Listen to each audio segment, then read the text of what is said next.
Okay, this is the IU lock. Take the screw out.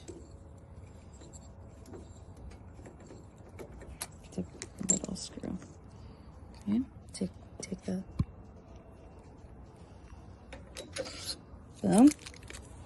AA batteries. Just 2 of them, I guess.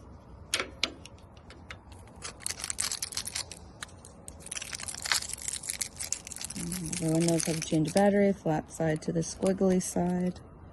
And then flip-flop it.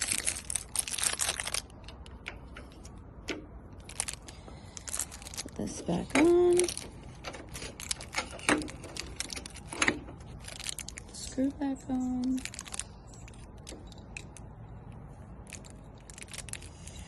And then let's double check that it works.